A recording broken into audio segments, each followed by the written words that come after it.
আমরা সেই স্বপ্নের বাংলাদেশটা খুঁজে পাইনি।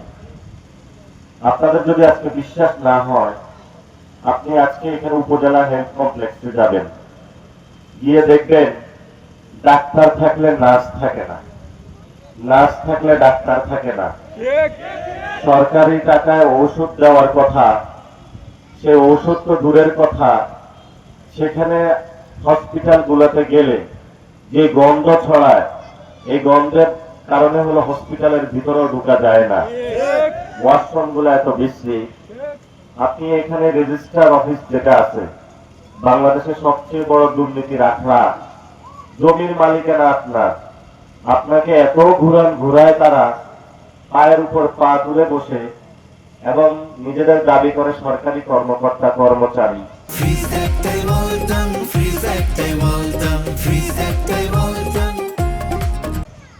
আর হলো আপনার ট্যাক্সের টাকা কিন্তু তার বেতন হয়।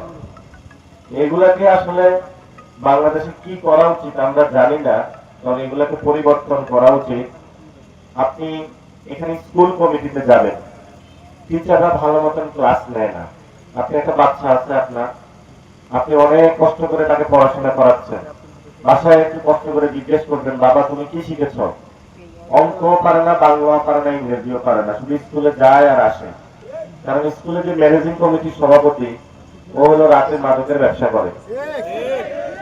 তারপরে মসজিদ কমিটির যে সভাপতি, ও হলো তো নামাজ তো পড়ে না, উল্টা পাল্টা করে ঘুরে বেড়ায়। বাজার কমিটির যে সভাপতি, সে হলো বাজার কমিটির সভাপতি হয়ে এমন এক হনুমনু হয়েছে, তাকে আর কেউ কাজ করতে পারে না। পুরো বাংলাদেশে একই চিত্র। সে হলো ব্যবসায়ীদের পক্ষে দাঁড়াবে, সে উল্টা হলো জিকে গাউসের পিছনে পিছনে ঘুরে। এজন্য আমরা বলবো, এই যে আপনাদের এই ব্যবস্থা আছে, আপনারা এখানে চিন্তা করেন, আজমেরীগঞ্জের কোনো আমি পরিবর্তন দেখি নাই, কোনো উন্নয়ন দেখি নাই। আমার যা মনে হয়েছে আপনারা অনেক কষ্টে আছেন এখানে, এবং